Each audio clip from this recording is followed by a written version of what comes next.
Good morning. खुश रहो, स्वस्थ रहो, सभी को एक एक मोल आशीर्वाद। वेरी गुड मॉर्निंग जी, वेरी गुड मॉर्निंग। अब तो सब ठीक ठाक है ना? सही सही क्लासेस हो रही है।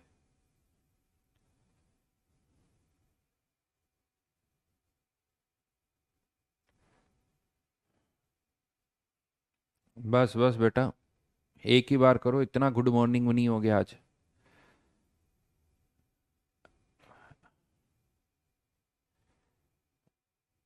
हाँ, बहुत बढ़िया जी।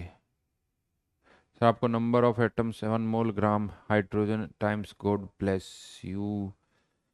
हाँ जी, हाँ जी जी, सुपर। पता नहीं क्या लिखा, आप कैसे हो? आई एम फाइन, बहुत बढ़िया, शानदार। रंजीत, प्रणय, नदीम, सुभाष, श्वेता, शिवम, एमडी, दर्शन, मोहित, हर्ष, हरिओम, हरिओम, देवेश,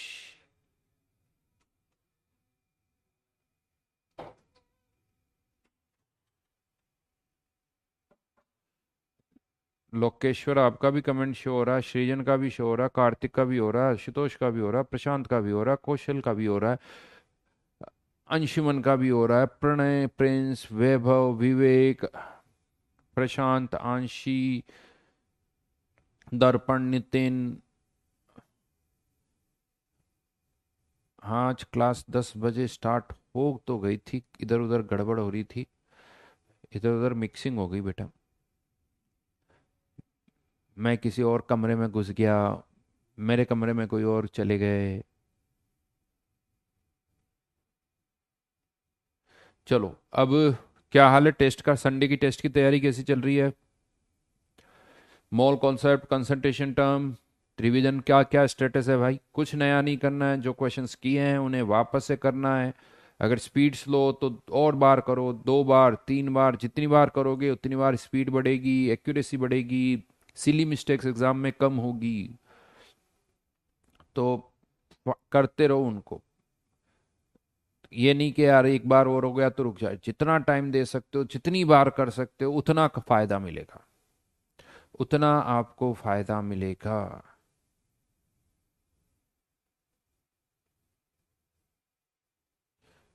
तुषार कह रहा है सर वेब पर क्लास नहीं चल रही है। यार देखते हैं, देखे। बहुत बढ़िया, मोहित का 2 बार रिवीजन हो गया। जिन्होंने अभी अभी ज्वाइन किया है कुछ ही दिनों में, आइडियल गेस अभी स्टार्ट ही हुआ है, आज उसका तीसरा लेक्चर है। तो आप जल्दी से पुराने 2 लेक्चर्स देख लीजिए। और अगर आपने पहले 11 12 में थोड़ा बहुत पढ़ा हुआ तो यहाँ से भी कंटिन्यू कर सकते हो आप, यहाँ से भी कंटिन्यू कर सकते हो। अविनाश, आपके भी कमेंट दिख रहे हैं बेटा, सबके ही दिख रहे हैं, कमेंट सबके दिखते हैं। लास्ट क्वेश्चन के कमेंट, वाह। लास्ट क्वेश्चन, लास्ट क्लास के क्वेश्चंस को वापस करो बेटा, तुम ही वापस देखो। इतना स्लो हम नहीं हो सकते, नहीं तो हमारे को जेई करने में बहुत टाइम लग जाएगा। टेस्ट के लिए देखो बेटा, अभी कोई टिप्स नहीं है, पहला टेस्ट है, अच्छी तरह से हम रिवीजन करके जाओ, प्रॉपर रिवीजन करो। पहला टेस्ट अपने अकॉर्डिंग दो, कोई उसके लिए टिप्स नहीं है, बस क्वेश्चंस करो। हाँ, ये ध्यान रखो टेस्ट में है कि सब्जेक्ट वाइज टाइम फिक्स रखो। नॉर्मली मेरा मानना है कि जब आप टेस्ट पेपर देते हो तो केमिस्ट्री को 45 मिनट्स दे दो, केमिस्ट्री को 45 मिनट्स इनिशियली, फिजिक्स को 60 मिनट्स, और मैथ्स को भी 60 मिनट्स, और लास्ट का जो 15 मिनट्स का टाइम बचता है एक्स्ट्रा, वो किसको देना है ये लास्ट में डिसाइड करो। लेकिन ये लास्ट का, बिकॉज लास्ट के 15 मिनट्स में वैसे ही देखो आउटपुट कम हो जाता है। तो यहां पर मैं आपको एक चीज बताऊं, जो सब्जेक्ट आप लास्ट में अटेम्प्ट करते हो ना, उसमें थोड़ा टाइम ज्यादा देना पड़ता है। तो मेनली मेरा ये मानना है कि लास्ट के 15 मिनट्स आपको किसको दे देनी चाहिए? मैथ्स को। केमिस्ट्री मैक्सिमम 45 मिनट्स, 45 मिनट्स में जितनी केमिस्ट्री हो जाए वो करके बस उसको छोड़ दो। अगर आपको लगता है सर 45 मिनट्स हो गए केमिस्ट्री में, मैंने तो 5 क्वेश्चन अभी अटेम्प्ट ही नहीं किए, पढ़े भी नहीं है, तो बेटा उनको अब छोड़ दो। क्यों? क्योंकि अब अगर उससे ज्यादा टाइम लगाए तो फिर या तो मैथ्स छूटेगी या फिजिक्स छूटेगी। ये आपको पहले से समझ में आना चाहिए केमिस्ट्री करते वक्त कि यार 20 मिनट हो गए कितने क्वेश्चंस हुए हैं, 40-35 मिनट हो गए कितने क्वेश्चंस हुए हैं, बार बार घड़ी भी देखते रहो। तो मैक्सिमम है ये 45 मिनट, उसके बाद नहीं करोगे। फिर अगर आपको लगता नहीं केमिस्ट्री में 5 क्वेश्चन छूटे हुए हैं तो फिजिक्स और मैथ्स को जल्दी जल्दी करने की कोशिश करो और फिर बचे हुए क्वेश्चन केमिस्ट्री के लास्ट में अटेम्प्ट करो, पहले नहीं। जनता क्या करती है, यार थोड़ा और कर लेता हूं, मैथ्स और फिजिक्स में स्पीड बढ़ा लूंगा। अरे आपको पता ही नहीं मैथ्स और फिजिक्स कैसा है, उसमें स्पीड बढ़ पाएगी या नहीं बढ़ पाएगी। तो पहले किसी को ज्यादा टाइम ना दो। अगर किसी सब्जेक्ट को ज्यादा टाइम देना है तो पहले दूसरे से टाइम बचाओ। आपको लग रहा है केमिस्ट्री में मुझे 5 मिनट और चाहिए तो फिजिक्स को जल्दी करो और फिर वो जो बचा हुआ टाइम है वो केमिस्ट्री को दो। पहले अर्न करो, पहले अर्न करना पड़ेगा, वो टाइम अर्न करना पड़ेगा तब जाके। तो ये टाइम फॉर्मेट फॉलो करो। केमिस्ट्री इवन 45 मिनट से पहले भी हो जाती है, बहुत बार हम देखते हैं केमिस्ट्री को 45 मिनट्स भी नहीं लगते हैं, उससे पहले हो जाती है। तो वो टाइम भी आप इनको दे सकते हो। मैथ्स मुश्किल होती है 1 आवर में, लेंदी पेपर होता है तो मैथ्स को 1 आवर में करने में टाइम मुश्किल होती है, तो कभी कभी 1 आवर से ज्यादा टाइम भी लग सकता है।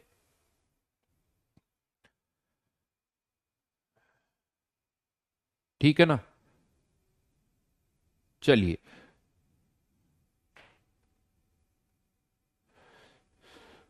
संडे को मेरा CUET का एग्जाम है तो बेटा यार तो अभी तुम्हें डिसाइड करो तुम्हें क्या करना है।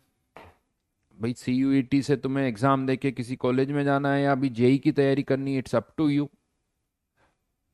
और जब तुम्हें जेई में IITs में जाना है तो फिर CUET का एग्जाम देने से क्या फायदा है?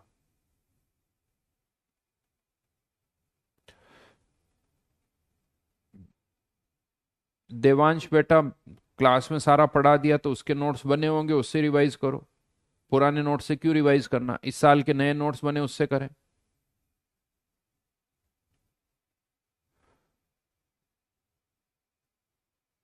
ठीक है, तो अब आगे बढ़ जाते हैं। लास्ट क्लास में मैंने बैरोमीटर मैनोमीटर आपको बता दिया था। नेक्स्ट पार्ट पर अब हम यहां पर आ रहे हैं। वैसे तो हेडिंग की कोई जरूरत ही नहीं है ये, बट फिर भी चलो थोड़ा सा बता देता हूं। Dalton's law of partial pressure, word आ जाता है इसीलिए पता होना चाहिए, बट बेसिकली देखा जाए तो Dalton's law of partial pressure में कुछ भी नया नहीं है। ये simply PV equals to NRT का एप्लीकेशन है। इनफैक्ट यहां पर हम इसको थोड़ा अलग तरह से यूज करेंगे, जैसे डाल्टन्स ने बताया मैं उसको ऐसे नहीं यूज करूंगा बिकॉज मुझे लगता है कि उससे उसकी ज्यादा कुछ यूजफुलनेस नहीं दिखती है। तो हम इसको दूसरी तरीके से करेंगे, बट फिर भी स्टेटमेंट जरूर हमें पता हो। डाल्टन्स लॉ क्या कहता है? स्टेटमेंट बड़ा सिंपल सा है। Total pressure exerted by two or more non-reacting gases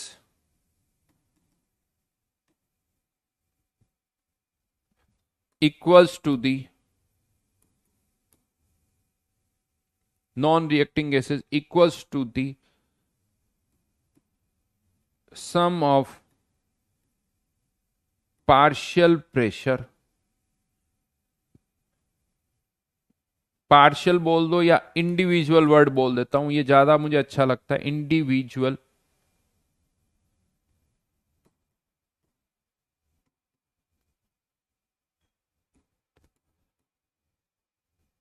of each gas. मतलब ये क्या कह रहा है कि एक कंटेनर में दो गैसेस है ए और बी, तो जो टोटल प्रेशर होगा वो ए के प्रेशर और बी के प्रेशर का सम होगा। मतलब कंटेनर में ए का प्रेशर है 1, बी का प्रेशर है 2, तो कह सकते हो टोटल प्रेशर होगा 3। यानी डायरेक्टली आप उनके इंडिविजुअल प्रेशर को ऐड कर सकते हो। That is Dalton's law of partial pressure. दो गैसेज है, दोनों के कारण जो प्रेशर है उसको ऐड कर दो। तीन गैसेज है, तीनों को ऐड कर दो। यानी सिंपली एडिटिव, जैसे होता ना कि एक सब्सटेंस 1 किलोग्राम, एक 2 किलोग्राम, एक 3 किलोग्राम, टोटल कितना हो गया 1 + 2 + 3, यानी मास को ऐड कर सकते हैं। उसी तरह से यहां पर भी हम इस कंटेनर में जितनी भी गैसेज है उन सब के प्रेशर को ऐड कर सकते हैं। जहां पर पी ए पी बी क्या है, इनका इंडिविजुअल प्रेशर। पी ए इस केवल ए के कारण कितना प्रेशर लग रहा है, पी बी जो केवल बी के कारण कितना लग रहा है। इसको आप पी वी कोस टू एन आर टी से भी इजीली प्रूव कर सकते हो। कैसे कर सकते हो, मान लो कंटेनर में ए के कितने मोल्स है, एन ए, बी के कितने मोल्स है, एन बी। तो अगर मैं आपसे ये कहूं कि ए के कारण कितना प्रेशर लगेगा, तो कंटेनर तो सबके लिए कॉमन है, तो सबका वॉल्यूम और टेम्परेचर सेम है। तो ए का कितना प्रेशर होगा, तो केवल ए के मोल से मतलब रखो।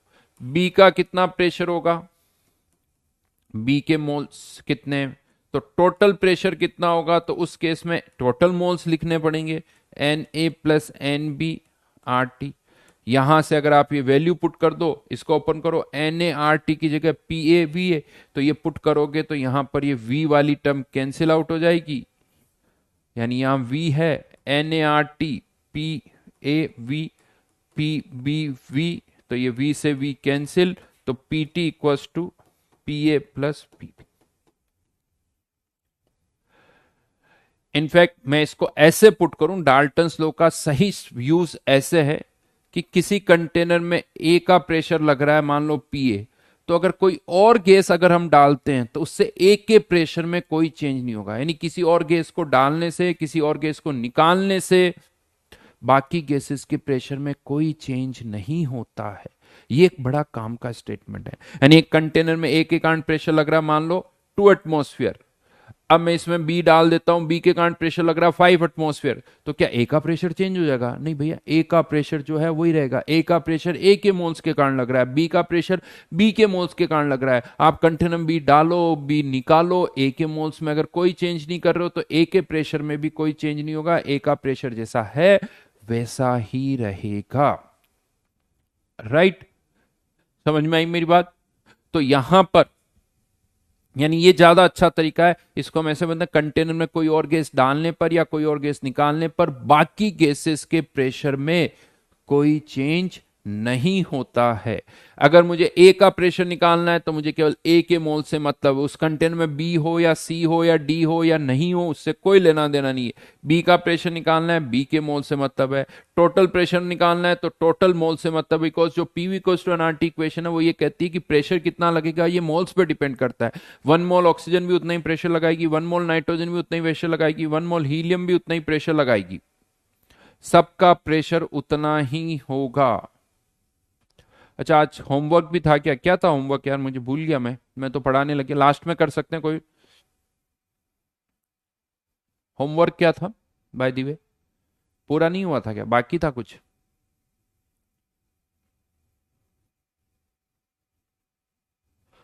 बताओ होमवर्क क्या था। अच्छा, जेई एडवांस करना पड़ेगा यार ये तो। और क्या था? O2 H2 सब था क्या बचा हुआ सारे? चलो लास्ट के 20 मिनट्स में हो जाना चाहिए, लास्ट के 20 मिनट्स करेंगे, ठीक है? तो that is Dalton's law of partial pressure. अब इसी को है ना ऐसे भी हम यूज कर लेते हैं कभी कभी। जैसे अभी आपने देखा पी ए का फॉर्मूला लिखा हुआ है VNART। देखो किस, जब ये वर्ड बोलते हैं ना कि पी ए पार्शियल प्रेशर, ये पार्शियल प्रेशर वर्ड केवल इसलिए पार्शियल वर्ड लगाने से मतलब है कि कंटेनर में कोई और सब्सटेंस भी है जो कि प्रेशर लगा रहा है। अदरवाइज पार्शियल प्रेशर भी प्रेशर है, उसे पार्शियल प्रेशर बोलो, इंडिविजुअल प्रेशर बोलो। जनता को ऐसा लगता है कि प्रेशर अलग है और पार्शियल प्रेशर अलग है, दोनों में कोई डिफरेंस नहीं है। पार्शियल प्रेशर भी प्रेशर ही है। पार्शियल वर्ड इसलिए बोल दिया जाता है कि कंटेनर में 2-3 सब्सटेंस और है, वो भी प्रेशर लगा रहे हैं, इसीलिए इसको हमने पार्शियल प्रेशर बोल दिया। अदरवाइज इस पार्शियल प्रेशर का कोई और मीनिंग नहीं है। तो ये ए का प्रेशर बोलो, ए का इंडिविजुअल प्रेशर बोलो, पार्शियल प्रेशर बोलो, सबका मतलब एक ही है। बड़ी इंपॉर्टेंट लाइन बोल रहा हूं मैं आपको। बहुत सारी जनता को लगता है प्रेशर अलग है और पार्शियल प्रेशर अलग है। भाई कोई अलग नहीं है, प्रेशर बोल सकते हो, दैट इज प्रेशर ऑफ ए। अब इसी ए के प्रेशर को हम और कैसे निकाल सकते हैं? पीटी, टोटल प्रेशर कैसे निकालते हैं? Na plus N B into R T. अगर मैं दोनों का रेशियो ले लेता हूं तो P A upon P T equals to N A upon N A plus N B. और N A upon N A plus N B को हम क्या लिख सकते हैं? Mole fraction of A. तो ए का प्रेशर कितना होगा? ए का मोल फ्रैक्शन इनटू टोटल, यानी ए का पार्शियल प्रेशर यहां से भी निकाल सकते हो। ए का पार्शियल प्रेशर का एक फॉर्मूला आ गया एक्स ए इंटू पी टी, यानी कंटेनर में एक से ज्यादा गैसेज है, किसी एक कंपोनेंट का प्रेशर निकालना है तो टोटल प्रेशर को मोल फ्रैक्शन से मल्टीप्लाई कर दो। बेसिकली ये वही वाली बात होगी कि मोल फ्रैक्शन मतलब अगर किसी कंटेनर में दो सब्सटेंस है, इसके 4 मोल है उसके 6 मोल है, तो ऑब्वियसली बात है ये जितना ये 40% प्रेशर लगाएगा, दूसरा 60% लगाएगा। अगर टोटल 10 है तो एक 4 लगा रहा होगा, दूसरा 6 लगा रहा होगा। टोटल 20 है तो एक 8 लगा रहा होगा, दूसरा 12 लगा रहा होगा। तो वो मोल फ्रैक्शन के अकॉर्डिंग उसी रेशियो में वो प्रेशर एग्जर्ट कर रहे हैं, जिसके मोल ज्यादा उसका प्रेशर ज्यादा। लेकिन यहां से भी मैं ए का इंडिविजुअल प्रेशर निकाल सकता हूं और ए का individual pressure PV equal to NRT से भी निकाल सकता हूं। बहुतों के साथ एक प्रॉब्लम क्या होती है, बहुतों को ऐसा लगता है, कोई कहता है कि पार्शियल प्रेशर निकालो तो लगता है sir mole fraction into PT से। अरे पीटी पता हो तो ये फॉर्मूला निकालोगे, ये फॉर्मूला यूज करोगे। अगर मुझे टेम्परेचर और वॉल्यूम पता है तो मैं यहां से भी पार्शियल प्रेशर ऑफ ए निकाल सकता हूं। ये भी ए का पार्शियल प्रेशर है, ये भी ए का पार्शियल प्रेशर है। इसे आप इंडिविजुअल प्रेशर भी बोल सकते हो, इसे भी आप इंडिविजुअल प्रेशर बोल सकते हो। इसी तरह से बी का इंडिविजुअल प्रेशर निकालना है तो P B equal to X B into P T. तो ये एक तरीका है जिससे हम और मोल यानी पार्शियल प्रेशर फाइंड आउट कर सकते हैं। अब क्वेश्चन बहुत बेसिक्स हैं, इजीली आप इन क्वेश्चंस को कर सकते हो, कोई खास बात नहीं है। जैसे लेट से अगर मैं कह दूं एक कंटेनर है जिसमें बहुत सारी गैसेज हैं, आपको उनका प्रेशर निकालना है, समथिंग लाइक दैट। एक container contents let's say 10 gram H2 and 10 gram helium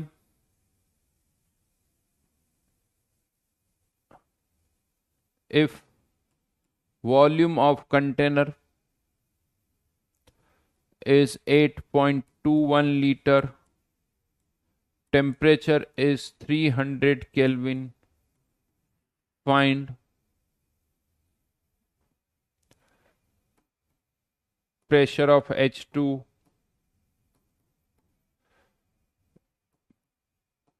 pressure of helium और टोटल प्रेशर।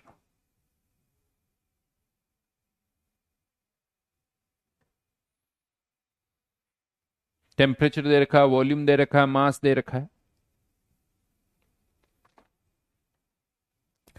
बिल्कुल पीए is independent of PB.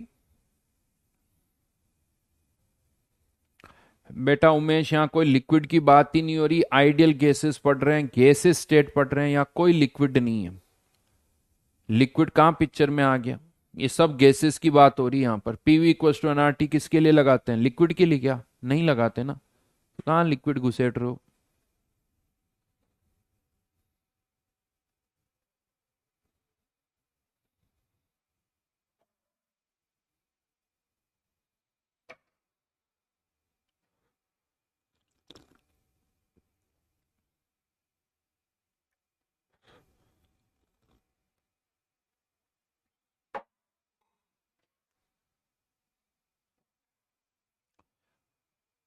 Fifteen 7.5 22.5 हो, किसी ने आंसर 1500 भी निकाल दिया।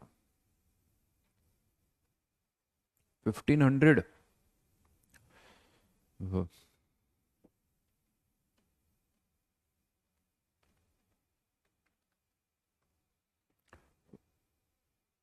एटॉमिक मास पता होनी चाहिए। हाइड्रोजन का एटॉमिक मास 1, हीलियम का 4।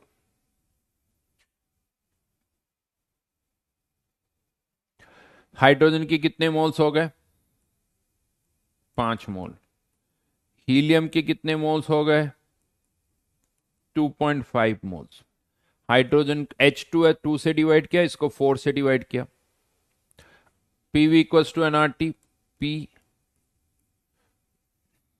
तो यहां पर अब प्रेशर निकालना है, वॉल्यूम 8.21, अगर केवल हाइड्रोजन का प्रेशर निकालना है तो हाइड्रोजन के मोल्स पुट कर दो, 0.0821 इंटू 300, ये वैल्यू कितनी आ गई 100, तो ये 3 कट जाएगा, तो प्रेशर ऑफ H2 आ जाएगा 15 एटमॉस्फेयर। अब देखो मैं आपको बताऊं, हीलियम के लिए कैलकुलेट करने की जरूरत नहीं, सीधा सीधा कह दो इसका प्रेशर, इसके मोल्स है 5, प्रेशर है 15, मोल्स आधे तो प्रेशर भी आधा हो गया। इवन यू कह सकते हो 5 मोल्स कितना प्रेशर लगा रहा है 15 एटमॉस्फेयर, तो एक मोल कितना प्रेशर लगा रहा होगा 3 एटमॉस्फेयर। अब वो एक मोल हाइड्रोजन हो या एक मोल हीलियम हो, एक मोल का प्रेशर 3 एटमॉस्फेयर हो गया, तो इसके 2.5 मोल्स का प्रेशर कितना होगा, तो 7.5 कह सकते हो, यानी हीलियम का प्रेशर कितना हो गया 7.5। टोटल करना चाहें इन दोनों को ऐड कर दो, टोटल करना चाहें इन दोनों को ऐड कर दो।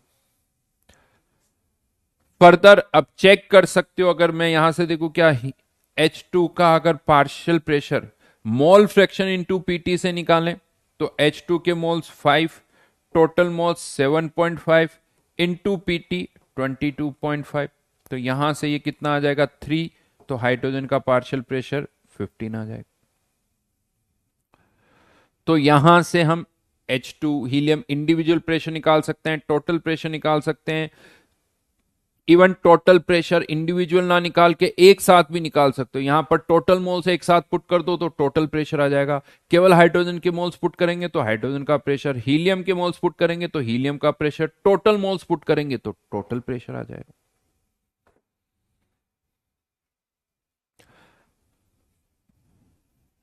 देन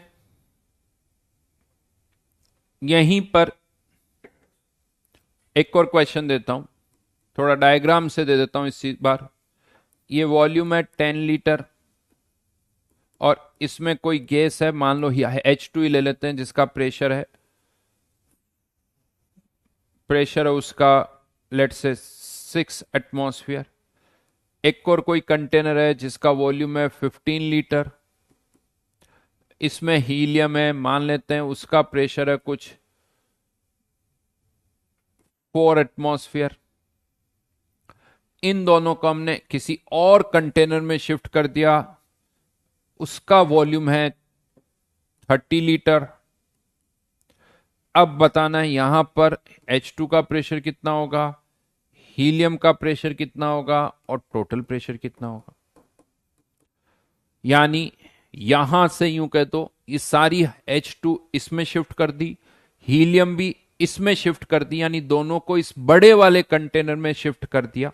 क्वेश्चन की लैंग्वेज नहीं लिखी मैंने, डायग्राम से ही समझा रहा हूं, या एक लाइन लिख दो, if all the H2 and helium are transferred to 30 liter container at same temperature, temperature सबका T है, at 30 lit in transferred to 30 liter container at same temperature, find, ये सारे डेटा फाइंड आउट करो, H2 का pressure, helium का pressure और total pressure.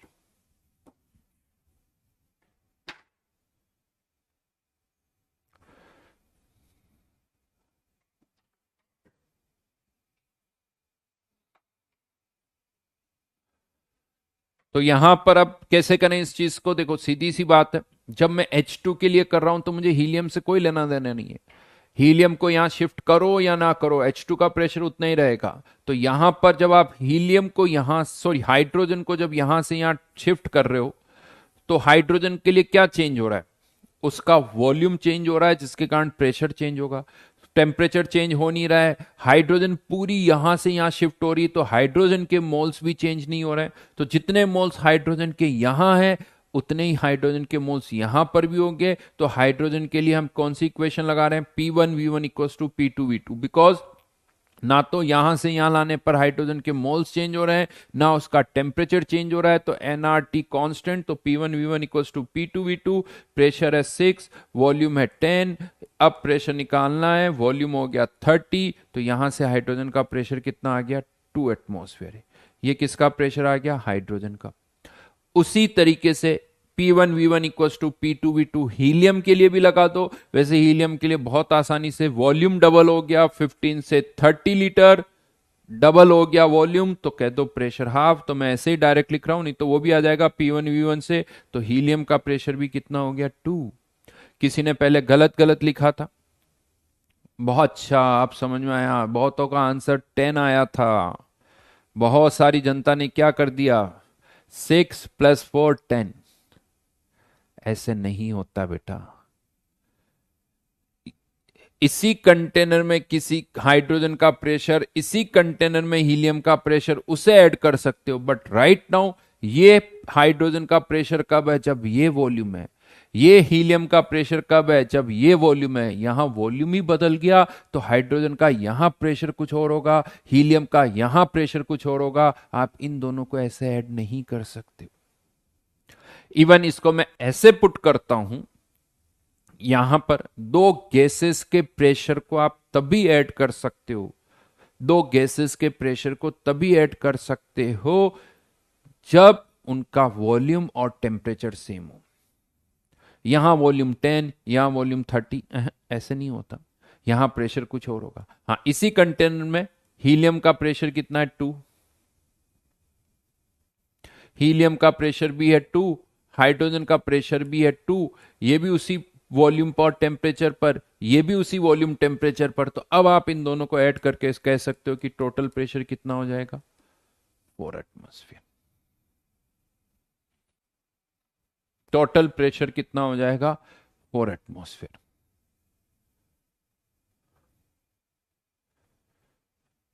Sir helium से फर्क क्यों नहीं पड़ेगा? बेटा इसका क्या आंसर दूं? नहीं पड़ेगा। तुम्हारी हाइट 20 फीट क्यों नहीं है? तुम 5 फीट के ही क्यों हो, 6 फीट के ही क्यों हो, 20 फीट के क्यों नहीं हो? यहां से देख रहे हो जो आ रहा है रिजल्ट वो लिख रहे हैं बेटा। पीवी इक्वल टू एनआरटी लगा दो, हाइड्रोजन पे भी लगा दो, हीलियम पे भी लगा दो।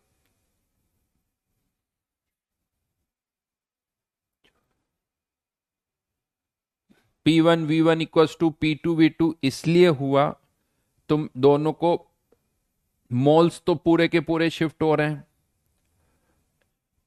इसको आप ऐसे भी सोच सकते हो, हाइड्रोजन के पूरे मोल्स शिफ्ट हुए तो मोल्स तो चेंज होने से रहे। तो N equals to P1V1/RT। Moles तो दूसरे कंटेनर में उतने ही है, P2V2/RT। तो मोल्स तो चेंज हो नहीं रहे हैं, तो ये इक्वल होना चाहिए। ये भी मोल्स, ये भी मोल्स। इवन RT वाली टर्म भी चेंज नहीं हो रही, तो ये भी कैंसिल आउट हो जाएगी। बहुत बच्चों वाला क्वेश्चन मत पूछो ऐसे। तो यहां पर डाल्टन्स लॉ थोड़ा बहुत हमने इसको यूज किया। एक कंटेनर में आप मिक्सिंग कर रहे हो, उससे हमें, यानी यहां पर अभी तो मैंने क्या किया, टेम्परेचर सेम था। अब हम चाहे तो टेम्परेचर भी बदल सकते हैं। टेम्परेचर बदलेंगे तो क्या होगा, P1V1/T1 इक्वल्स टू P2V2/T2 हो जाएगा। चलो एक क्वेश्चन उस पर भी दे देता हूं, टेम्परेचर वाले पे भी। ये एक कंटेनर है जिसका प्रेशर है 6 एटमॉस्फेयर, वॉल्यूम है लेट्स से 5 लीटर और टेम्परेचर है 300 केल्विन। एक और कंटेनर है जिसका प्रेशर है 10 एटमॉस्फेयर, वॉल्यूम है मान लो, वॉल्यूम इज 10 लीटर, टेम्परेचर है मान लीजिए 500 केल्विन। और ये जो थर्ड कंटेनर है इसका वॉल्यूम है 25 लीटर, टेम्परेचर है 400 केल्विन। प्रेशर बताना आपको, टोटल प्रेशर बताना है। यहां पर कोई गैस ए है, यहां पर गैस ए है, यहां पर गैस बी है। तो यहां पर ए का प्रेशर भी बताना है, बी का प्रेशर भी बताना है और टोटल प्रेशर भी बताना है।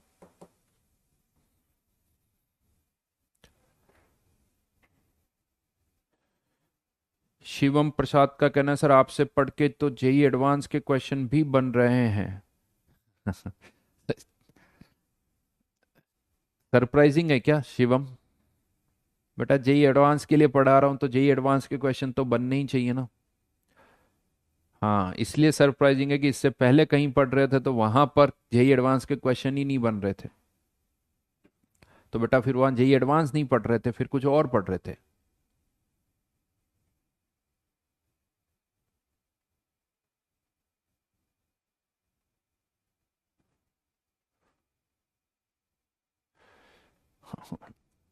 पूजा, इधर उधर की बातें करने के बजाय फोकस ऑन योर स्टडीज। आप लास्ट टाइम भी मुझे कहा था कुछ पूछ रहे थे, तो इधर उधर के क्वेश्चन नहीं पूछो और फोकस करो पढ़ने पर। जो पढ़ाया जा रहा है उस पर फोकस करो। अगर इस टाइम पर पढ़ते वक्त दिमाग में अगर ऐसी बातें आ रही कि मैं अभी फोकस करूंगा तो मेरा सिलेक्शन होगा या नहीं होगा, मतलब अभी भी आपका फोकस नहीं है, तो फिर नहीं हो सकता। इसीलिए अभी क्लास चल रही, क्लास में पढ़ो और ये समझ लो कि जो पढ़ता है उसका सिलेक्शन होता है, उसकी रैंक आती है, और उन्हीं की रैंक आती है जो पढ़ते हैं। आर्ची, नंबर ऑफ मोल्स कैसे चेंज हो रहे हैं? पूरा पूरा शिफ्ट कर रहे हैं, वो सब्सटेंस गैस है, पूरा शिफ्ट हो रहा है, गैस भी पूरा शिफ्ट हो रहा है, तो उसके मोल्स कांस्टेंट रहेंगे। आंसर बता दो, तीनों एक साथ लिख दो। अच्छा, 1.6, 3.2, ऐसा है क्या? प्रणय कह रहा है सर आपने फिजिकल इजी कर दी, मजा आ गया। बहुत बढ़िया प्रणय, अभी तो बहुत बाकी वैसे, लेकिन हाँ साथ देते रहो, बहुत मजा आएगा। जितने मार्क्स पिछले, अगर इस बार जेई में आपके केमिस्ट्री, अगर जेई मेंस या एडवांस में केमिस्ट्री में पूरा आए थे, गारंटी अगले साल केवल फिजिकल में उतने मार्क्स आएंगे, उतने मार्क्स फिजिकल में आएंगे। लेकिन साथ में होमवर्क करना पड़ेगा, जो शीट्स में दे रहा हूं उसको ढंग से करना पड़ेगा। आयुषी, पूछो क्या पूछना चाहते हो।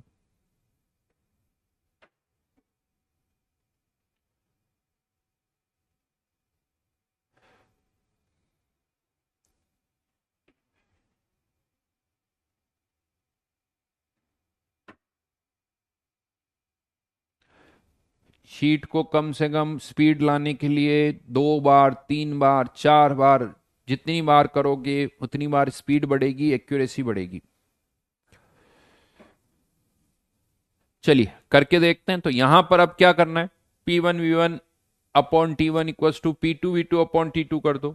तो इनिशियल, क्योंकि यहां प्रेशर, वॉल्यूम, टेम्परेचर तीनों चेंज हो रहे हैं, यहां से पूरा सिस्टम यहां शिफ्ट हो रहा है, मोल्स उतने को उतने ही रहेंगे, मास उतना का उतना ही रहेगा। तो यहां पर P1 V1 upon T1 equals to P2 V2 upon T2।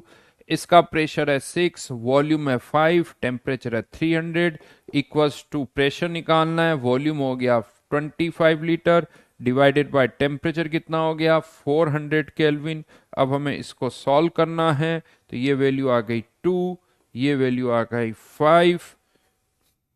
तो यहां से 8 डिवाइडेड बाय 5, तो pressure of A equals to 1.6। क्या ये सही है?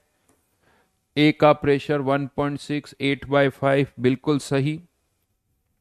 ये फाइनली ए का प्रेशर तो आ गया 1.6। बी के लिए भी ऐसे ही करेंगे, 10 × 10 divided by 500 equals to B का pressure into volume 25 litre upon 400। ये टर्म कैंसिल आउट हो गई, यहां से ये 100, तो ये हो गया 20, 80 डिवाइडेड बाय 25, यानी एक तरह से देखा जाए तो 16 डिवाइडेड बाय 5, यानी 3.2। वेज अच्छा डेटा है, जस्ट डबल। और टोटल प्रेशर कितना हो जाएगा 4.8 लीटर।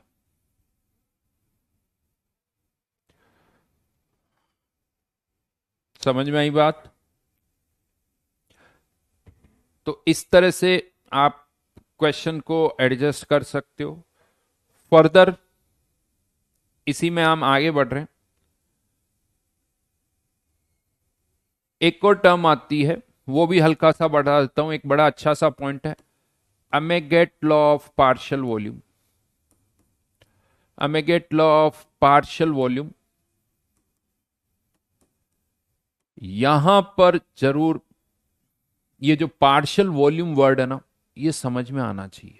इसमें बड़ा कंफ्यूजन होता है, ये बड़ा इंटरेस्टिंग पार्ट है, समझाता हूं। जैसे नॉर्मली हम क्या करते हैं, एयर की जब बात करते हैं ना, तो एयर में हम कहते हैं नॉर्मली 20% बाय वॉल्यूम ऑक्सीजन है और 80% by volume V by V nitrogen है, ये बोलते हैं। इसका क्या मतलब हुआ, इसका क्या मतलब हुआ, अगर मेरे पास 100 ml एयर है, अगर मेरे पास 100 ml एयर है, तो इसका क्या मतलब निकालूं, उसमें 20% ऑक्सीजन 80% नाइट्रोजन का क्या मतलब निकाला जाए। ऑब्वियसली मतलब ये आता है कि ऑक्सीजन है 20 ml और नाइट्रोजन है 80 ml, क्योंकि 20% और 80% है, राइट। बट अब यहां एक डाउट आता है कि लेट से मेरे पास एक कंटेनर है जिसमें 100 ml एयर है, क्या है, 100 ml एयर, और हम ये कह रहे हैं कि इस 100 ml एयर में से ऑक्सीजन है 20 ml और नाइट्रोजन है 80 ml। तो क्या इसका मतलब इसमें नीचे नीचे की तरफ ऑक्सीजन है 20 ml तक और ऊपर की तरफ 80 ml नाइट्रोजन, ऐसा है क्या, कि 20 ml और ये 80 ml अलग अलग, कि नीचे नीचे ऑक्सीजन और ऊपर 80 ml में नाइट्रोजन, ऐसा है क्या। तो फिर, तो फिर कैसे है।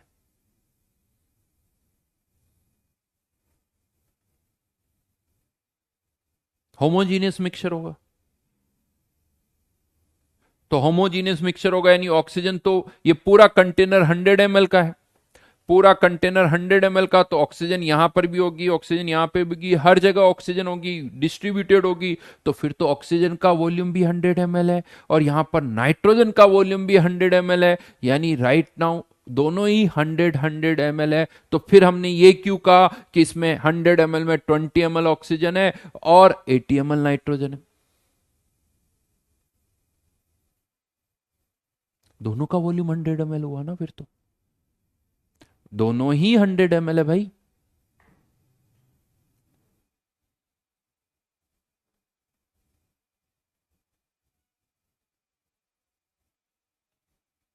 प्रॉब्लम समझ में आई, प्रॉब्लम समझ में आई।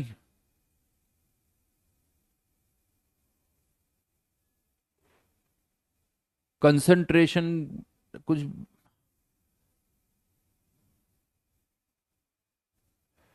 ये गलत बात है सर, ऐसे मत करो, क्या कर दिया भाई कौशल मैंने। एक्वस कुछ नहीं है, अभी कोई एक्वस नहीं है, गैसेस की बात हो रही है O2 और N2 की। मोल्स डिफरेंट है वो एक अलग बात है भाई, मैं तो वॉल्यूम की बात कर रहा हूं, मैं तो वॉल्यूम की बात करूंगा। लिक्विड में कन्वर्ट करने पर तब का प्रेशर 20 ml है, ये श्रेया लिक्विड में कहां से बात आ गई, गैसेस को लिक्विड में कन्वर्ट करें, नहीं। प्रियांशु कह रहा एक्सप्लेन, एक्सप्लेन कुछ नहीं किया, मैंने तो क्वेश्चन पूछा है।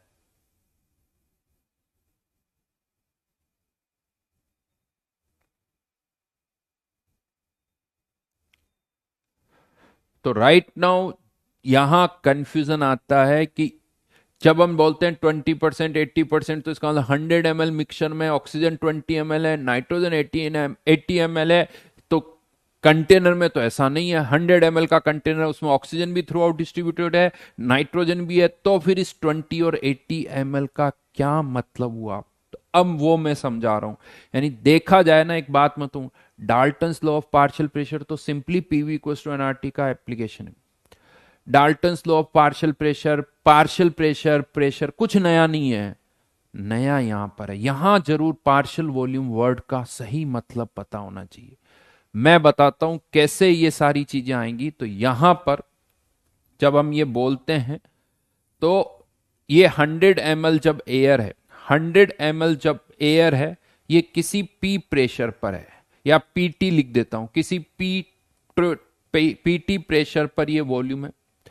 राइट नाउ इस सिचुएशन पर, राइट नाउ इस सिचुएशन पर तो ऑक्सीजन का वॉल्यूम भी 100 ml है, नाइट्रोजन का वॉल्यूम भी 100 ml है।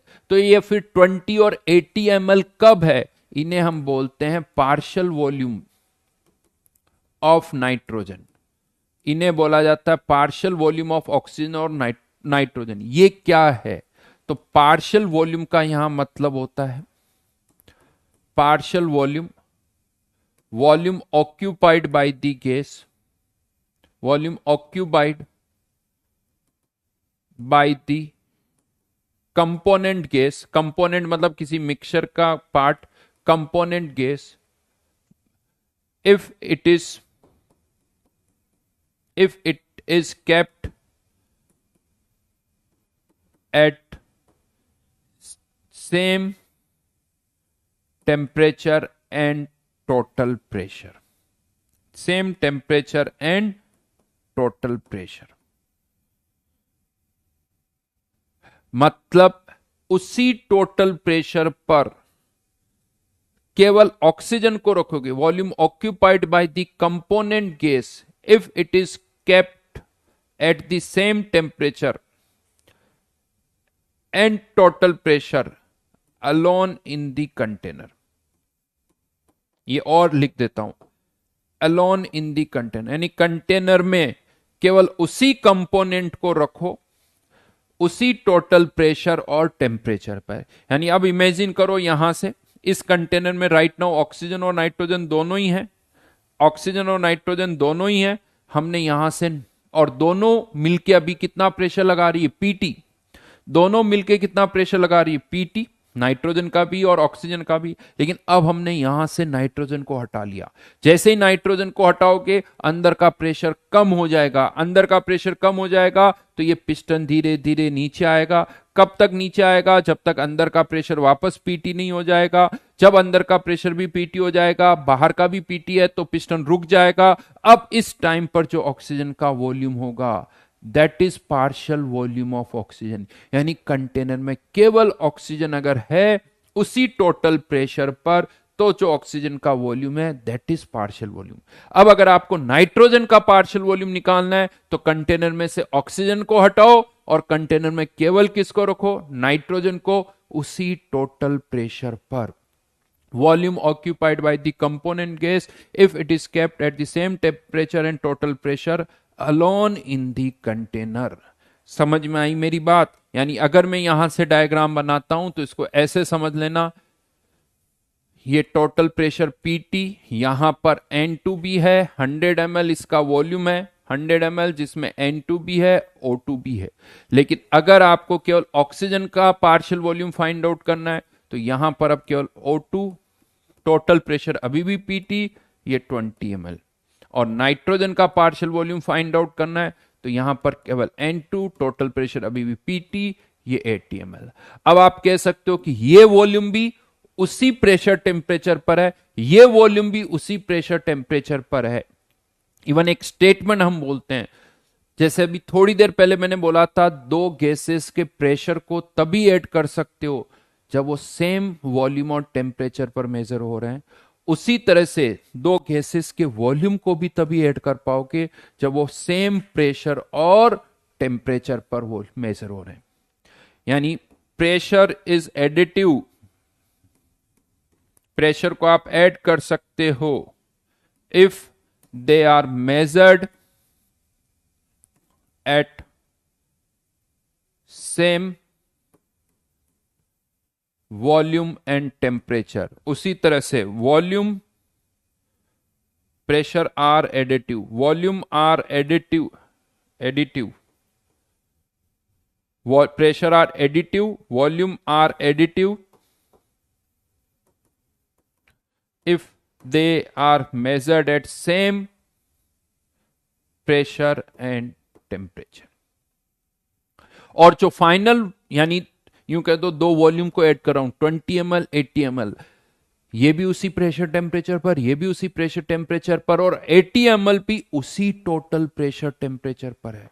यानी ये 10 एटमॉस्फेयर पर, ये 10 एटमॉस्फेयर पर, ये भी 10 एटमॉस्फेयर पर होगा। अगर कोई आपसे कहे कि ये एक गैस है 100 ml, ये एक गैस है 200 ml, टोटल वॉल्यूम 300 ml, तभी बोलोगे जब 100 ml भी उसी प्रेशर टेम्परेचर पर है, 200 ml भी उसी प्रेशर टेम्परेचर पर है, और जो 300 ml है वो भी उसी प्रेशर टेम्परेचर पर है, तब आप उनको ऐड करोगे। अदरवाइज आप उनको ऐड नहीं कर सकते हो। अगर 100 ml 1 एटमॉस्फेयर पर है, 200 ml 2 एटमॉस्फेयर पर है, तो आप उनको ऐड नहीं कर सकते। फिर क्या करें, पहले आप उन प्रेशर वॉल्यूम से मोल्स निकालो, मोल्स हमेशा ऐड होंगे। मोल्स चाहे किसी भी प्रेशर पर हो, किसी भी टेम्परेचर पर हो, किसी भी वॉल्यूम पर हो, इसके 1 मोल, इसके 2 मोल, दोनों को मिक्स करोगे तो टोटल मोल्स कितने हो जाएंगे, 3 मोल्स, वो हमेशा होंगे। तो यहां पर पार्शियल वॉल्यूम वर्ड, ये जब भी आप बोलते हो, अगर परसेंटेज बोल रहे हो कि ये 20%, ये 80%, जब मैं ऐसा बोल रहा हूं तो इसका मतलब ये भी उसी प्रेशर टेम्परेचर पर है, ये भी उसी प्रेशर टेम्परेचर पर, ये भी उसी प्रेशर टेम्परेचर। यहां से पिक्चर बनाओगे तो कंफ्यूज हो जाओगे। अगर इसको समझना है 100, 20, 80, तो इस तरह से 3 कंटेनर इमेजिन करो, तब जाके वो बात समझ में आएगी कि यार हाँ 20 ml का क्या मतलब है, 80 ml का क्या मतलब है। अब अगेन यहां से भी मैं आपको एक अच्छी चीज बताता हूं। ये तो हमने लिख ही लिया है। अब यहां से आप ये कह सकते हो इस कंटेनर में नाइट्रोजन भी है और ऑक्सीजन भी है। ये वीटी टोटल वॉल्यूम, ये ऑक्सीजन का पार्शियल वॉल्यूम, और ये किसका पार्शियल वॉल्यूम है, नाइट्रोजन का। तो प्रेशर तो यहां पर भी वही पीटी है, वीटी, यहां पर दोनों के मोल्स है, दोनों के मोल्स है, N2 के भी O2 के भी, RT। यहां पर केवल किसके मोल्स हैं, ऑक्सीजन के, तो मोल्स ऑफ ऑक्सीजन RT। यहां पर केवल किसके मोल्स है, नाइट्रोजन के, volume of nitrogen, moles of nitrogen into RT। Even आप चाहो तो ये वैल्यूज यहां पर पुट कर दो, तो पीटी वाली टर्म कैंसिल आउट हो जाएगी, number of moles into RT, तो PT O2 plus PT N2, PT वाली टर्म कैंसिल आउट हो जाएगी, तो टोटल वॉल्यूम किसके बराबर आ जाएगा, total volume equals to individual volume या पार्शियल वॉल्यूम, यानी वॉल्यूम को ऐड कर सकते हो। और वही चीज इसको इससे डिवाइड कर दो, तो volume of O2 upon total volume equals to mole fraction of O2, यानी ऑक्सीजन का पार्शियल वॉल्यूम निकालना है तो ऑक्सीजन का मोल फ्रैक्शन इंटू वीटी कर सकते हो। जो हमने डाल्टन्स लॉ में भी किया था, पार्शियल प्रेशर निकालना है तो आप क्या कर सकते हो, मोल फ्रैक्शन इंटू पीटी, तो पार्शियल वॉल्यूम निकालना है तो मोल फ्रैक्शन इंटू वीटी। लेकिन मैं आपको फिर से बता दूं, यहां पर जब भी दो गैसेस के वॉल्यूम की बात करते हो, वो सभी उसी प्रेशर टेम्परेचर पर मेजर होनी चाहिए, वो उसी प्रेशर टेम्परेचर पर मेजर होनी चाहिए।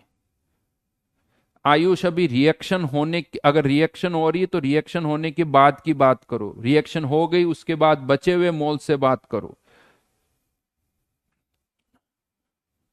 ये डाल्टन्स लॉ की कॉपी तो नहीं है अंकित, यूं देखा जाए तो डाल्टन्स लॉ तो सीधा सीधा पीवी इक्वल्स टू एनआरटी से आ जाएगा, तो यहां इसकी बहुत जरूरत है, Amagat law of partial pressure. ये जो कंफ्यूजन है वो यहीं से क्लियर होगा, तो इसकी जरूरत पड़ती है, वो थोड़ा सा मैंने आपको यहां पर बता दिया।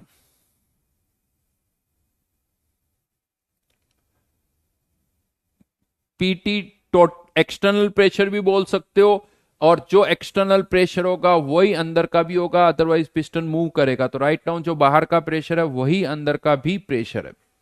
तो पीटी को आप एक्सटर्नल प्रेशर बोलो, पीटी को आप इंटरनल प्रेशर बोलो, एक ही बात है।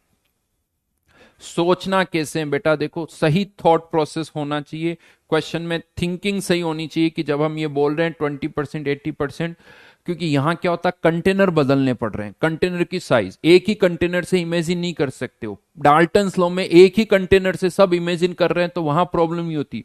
डाल्टन्स लॉ आसान क्यों होता है, N2 का पार्शियल वॉल्यूम निकालना है, ऑक्सीजन को हटाओ, कंटेनर ये रहेगा, ऑक्सीजन को हटाओ, या ऑक्सीजन को हटाओ या ना हटाओ, N2 का प्रेशर तो वही है। ऑक्सीजन का पार्शियल प्रेशर निकालना है, N2 को हटाएं या ना हटाएं, ऑक्सीजन का पार्शियल प्रेशर वही रहता है। तो यहां पर एक ही कंटेनर से सारे काम हो रहे हैं, यहां एक ही कंटेनर से सारे काम नहीं हो रहे हैं, इसीलिए यहां प्रॉब्लम आती है बहुतों को, यहां प्रॉब्लम आती है, राइट। चलिए अब मैं आगे बढ़ता हूं, ये तो जस्ट डाल्टन्स लॉ और ये हो गया, तो PV equal to NRT, Dalton's law, इनको हम और कैसे यूज कर सकते हैं, इनको और कैसे यूज किया जा सकता है। तो अब मैं आपको बताता हूं, इस चैप्टर में कंटेनर्स से रिलेटेड बहुत सारे क्वेश्चंस बनते हैं। कंटेनर्स, और इवन ये जो कंटेनर्स हैं ये केमिस्ट्री में बहुत इंपॉर्टेंट रोल प्ले करते हैं। थर्मोडायनेमिक्स हो उसमें भी इस तरह के क्वेश्चंस आते हैं। तो कंटेनर्स को भी हम कुछ कैटेगरीज में डिवाइड करेंगे, तो हेडिंग डाल सकते हो प्रॉब्लम्स रिलेटेड विथ कंटेनर,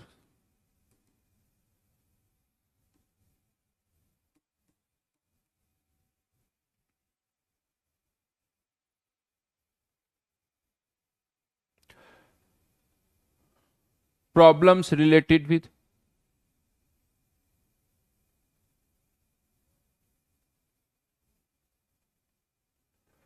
क्या लिखा, पार्शियल वॉल्यूम की जरूरत क्यों है, पार्शियल वॉल्यूम से भी तो हो जाता है। विश्वजीत, दोनों ही सेंटेंस तो मैं यही लिखे। अंकित पता नहीं क्या लिख रहा है। Right, problems related with container. अब केमिस्ट्री में हम कंटेनर को कुछ कैटेगरीज में डिवाइड करेंगे।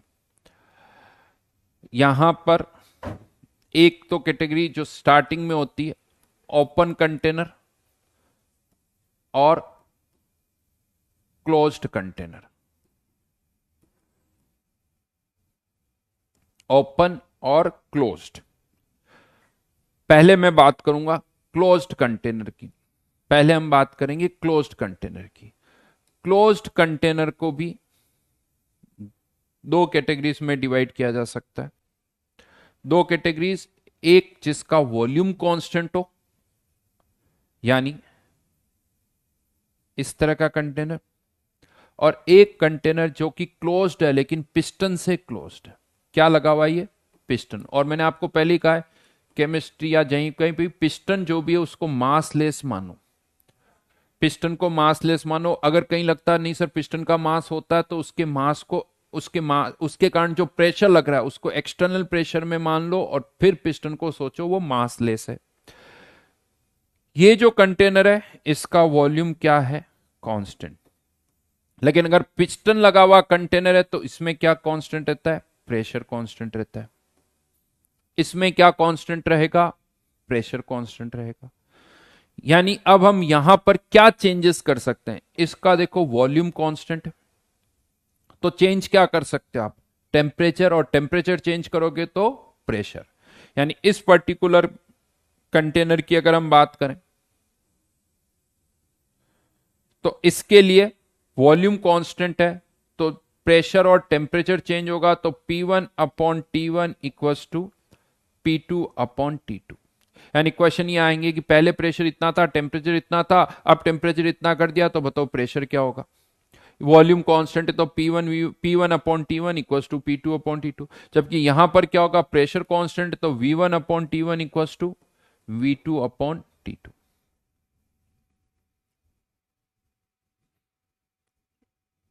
ये यहां पर हम कर सकते हैं।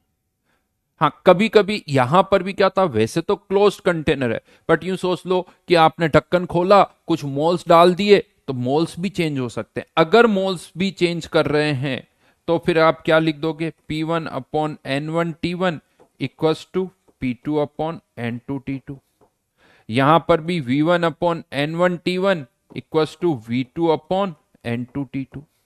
या यूं सोचो किसी इंजेक्शन से आपने इसमें मोल्स डाल दिए, या कोई इंजेक्शन से आप मोल्स निकाल रहे हो, तो मोल्स डाले भी जा सकते हैं, मोल्स निकाले भी जा सकते हैं। तो अगर मोल्स भी चेंज हो रहे हैं तो ये इक्वेशन आ जाएगी। इनफैक्ट यहां पर हमेशा क्या होगा, अगर पिस्टन लगा हुआ कंटेनर है तो प्रेशर अंदर का किसके बराबर रहेगा, बाहर के प्रेशर के बराबर, और वो कांस्टेंट रहेगा। ऐसा ही एग्जैक्टली और किस में होता है, बलून्स के केस में भी ऐसा ही होता है। एक बलून है, उसमें भी कोई गैस है, तो हम ये मानते हैं कि बलून में जैसे ही अंदर का प्रेशर बढ़ने लगता है बलून एक्सपेंड हो जाता है। बलून में अंदर का प्रेशर हमेशा किसके बराबर रहता है, बाहर के प्रेशर। वैसे एग्जैक्टली सेम नहीं रहता है, थोड़ा बहुत डिफरेंस होता है, अंदर प्रेशर थोड़ा ज्यादा होता है, बाहर कम होता है। लेकिन यूं कह दो, अगर बलून का मटेरियल कैसा उस पर डिपेंड करता है। अगर बहुत थिन मटेरियल है तो अंदर और बाहर के प्रेशर में डिफरेंस बहुत कम होगा। जैसे बलून के मटेरियल की थिकनेस बढ़ती जाएगी, अंदर और बाहर का प्रेशर भी बढ़ता जाएगा। जैसे एक बलून होता है और एक टायर ट्यूब होता है, आपने देखा होगा टायर ट्यूब, या जो फुटबॉल्स वॉलीबॉल्स हम यूज करते हैं, इनके अंदर भी यूं कह दो कि एक तरह से एक बलून होता है लेकिन उसका मटेरियल हार्ड होता है। तो अंदर जितना थिक मटेरियल होगा, अंदर का प्रेशर और बाहर के प्रेशर में डिफरेंस ज्यादा होगा। थिक होगा तो डिफरेंस ज्यादा होगा, थिन होगा तो डिफरेंस कम होगा। बट नॉर्मली अगर कोई बलून वर्ड यूज करता है दैट मीन्स अंदर और बाहर का प्रेशर बराबर माना जाएगा। अगर बलून वर्ड में यूज कर रहा हूं, दैट मीन्स अंदर का प्रेशर हमेशा बाहर के प्रेशर के बराबर। जैसे जैसे आप अंदर का प्रेशर बढ़ाओगे, यानी प्रेशर बढ़ने लगेगा तो एक्सपेंड कर जाएगा, यानी प्रेशर कांस्टेंट रहेगा। तो बलून या पिस्टन लगे हुए केस में आप ये वाला कंडीशन यूज कर सकते हो। ये क्लोज्ड कंटेनर के लिए मैंने बात की। क्लोज्ड कंटेनर में वॉल्यूम कांस्टेंट, यहां प्रेशर कांस्टेंट। अगर हम बात करें ओपन कंटेनर में, तो देखिए ओपन कंटेनर में बहुत ज्यादा अजीब सा है सोचना, लेकिन फिर भी ठीक है। अगर एक कंटेनर ओपन है, समथिंग लाइक दिस, इस तरह से कुछ सोच सकते हो कि एक ओपन कंटेनर है, तो यहां पर एक चीज क्या होगी, अगर कंटेनर ओपन है तो अंदर का प्रेशर बाहर के प्रेशर से ज्यादा तो हो ही नहीं सकता। जैसे ही प्रेशर का डिफरेंस होगा, अंदर से गैसेस बाहर चली जाएगी। तो हमेशा अगेन ओपन कंटेनर में अंदर और बाहर का प्रेशर तो बराबर रहेगा। अब अगर ये कंटेनर फिक्स है तो इसका वॉल्यूम भी फिक्स है, कंटेनर का वॉल्यूम भी फिक्स है। अब मान लेते यहां क्या चेंज होगा, अगर मैं इसका टेम्परेचर बढ़ाता हूं, जैसे ही टेम्परेचर बढ़ने लगेगा यहां का प्रेशर बढ़ेगा, और प्रेशर बढ़ेगा तो गैसेस अंदर से बाहर जाएगी, ताकि प्रेशर हमेशा अंदर का प्रेशर बाहर के प्रेशर के बराबर रहे। तो इस कंटेनर के अंदर में से मोल्स बाहर चले जाएंगे। तो यहां चेंज क्या हो सकता है, वॉल्यूम कांस्टेंट है, कंटेनर दिख ही रहा है, प्रेशर कांस्टेंट है, तो यहां चेंज क्या होगा, मोल्स और temperature. N1T1 equals to N2T2।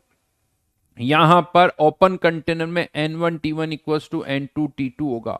Even जो हॉट एयर बलून जो होता है, हॉट एयर जो बलून होता है उसमें यही होता है। हॉट एयर बलून क्यों ऊपर उठता है आपको पता है? उसके अंदर जब हॉट एयर बलून होता है ना, उसके अंदर उसमें बहुत सारी यानी गैसेस से हीट प्रोड्यूस की जाती है। मतलब यूं कह दो कि वही गैस सिलेंडर्स होते हैं जिससे हीट प्रोड्यूस की जाती है। तो बलून के अंदर जो एयर होती है वो बाहर निकल जाती है। बलून के अंदर एयर का प्रेशर, बलून के अंदर की एयर की डेंसिटी कम हो जाती है, वो लाइटर हो जाता है, इसीलिए वो बलून ऊपर उठने लगता है। इसीलिए वो बलून ऊपर उठने लगता है, हॉट एयर बलून।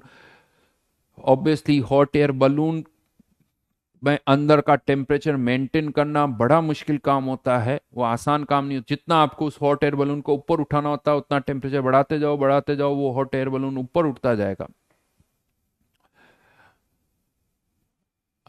अच्छा, होमवर्क भी डिस्कस करना है तो 5 मिनट बाद और करेंगे। तो ये N1T1 इक्वल्स टू N2T2, ये अलग अलग तरह के कंटेनर्स, अभी हम कनेक्टेड कंटेनर्स की भी बात करेंगे, बट क्वेश्चन इसी तरह से यहां पर कुछ पूछे जाएंगे। कंटेनर कौन सा है उस पर आपको इक्वेशन यूज करनी होगी, रिलेट किया जा सकता है, राइट। क्वेश्चन ज्यादा मतलब इस तरह से भी जेई में भी क्वेश्चंस आए, बहुत बेसिक क्वेश्चन है, बट हमें उसका आइडिया होना चाहिए कि कब हमें यहां पर कौन सा फॉर्मूला लगाना है। चलो एक दो क्वेश्चन देता हूं, एक दो क्वेश्चन दे देता हूं। ए बलून इज इनफ्लेटेड, इनफ्लेटेड यानी फुलाया गया, टू 7/8, या सिंपल से ले लेता हूं 3/4 of its maximum volume at 300 kelvin. यानी हवा भर दी उसके कारण, जिसके कारण बलून का जो वॉल्यूम है उसका मैक्सिमम जो वॉल्यूम हो सकता है उससे 3/4 हो गया, क्योंकि बलून का मटेरियल एक्सपेंड हो रहा है तो उसकी अपनी एक लिमिट है, ऐसा नहीं वो बढ़ते ही जाएगा बढ़ते ही जाएगा। फाइंड द टेम्परेचर, या you if temperature starts rising, temperature starts rising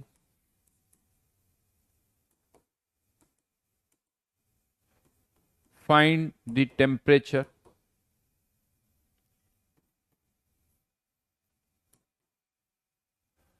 at which it will burst। किस टेम्परेचर पर ये फट जाएगा? बड़ा ही सिंपल क्वेश्चन है। रोहन, अगर पिस्टन मासलेस नहीं हो तो क्वेश्चन हम आगे करेंगे, डोंट वरी।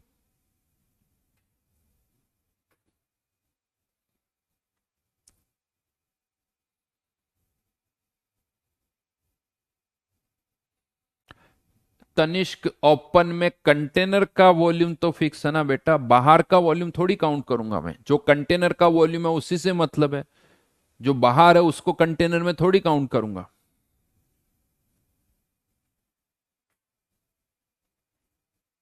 कंटेनर जहां तक है वो उसका वॉल्यूम है, उसमें से गैसेस बाहर निकल गई तो मोल्स चेंज हो गए। अगर इन्फानेट ले लूंगा तो फिर मोल्स कहाँ चेंज हो गए, पूरे यूनिवर्स को ही मैंने कंटेनर मान लिया। तो बलून है तो कह सकते हो प्रेशर कांस्टेंट रहेगा, तो यहां पर V1/T1 equals to V2/T2। Initially मान लेते हैं इसका मैक्सिमम वॉल्यूम कितना है V, तो इनिशियली वॉल्यूम 3/4V, टेम्परेचर है 300, फाइनल वॉल्यूम जैसे ही V हो जाएगा वो फट जाएगा, तो उसके लिए टेम्परेचर कितना चाहिए, तो T इक्वल्स टू कितना आ गया यहां पर। मेरे को तो कुछ और आंसर लग रहा है, कुछ गड़बड़ कर दी।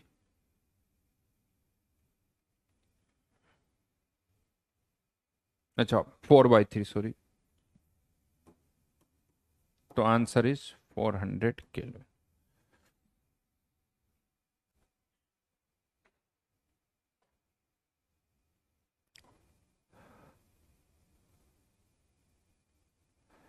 Right.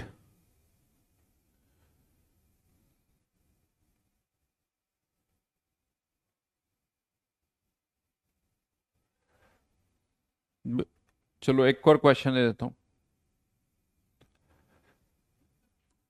A gas cylinder is filled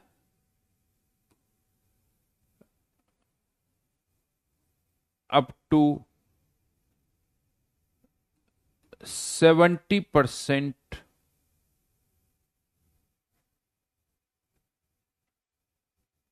of the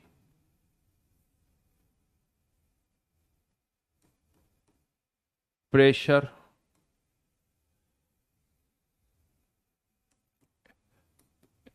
it can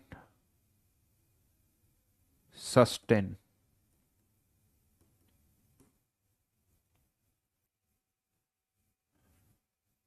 at 300 Kelvin. Find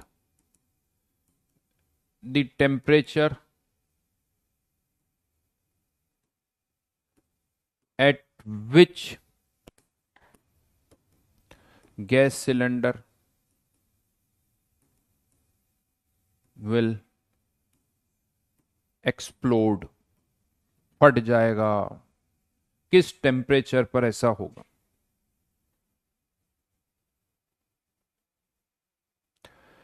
Rohan बेटा आप थोड़ी रिलेवेंट बातें करें, इररिलेवेंट बातें नहीं करें, थोड़ा तुम भी समझदार हो।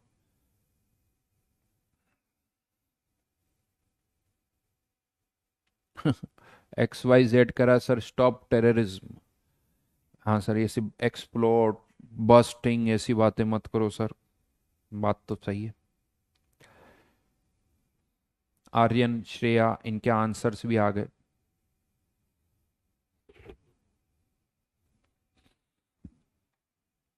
3000/7, अक्षित, मलय, विशु,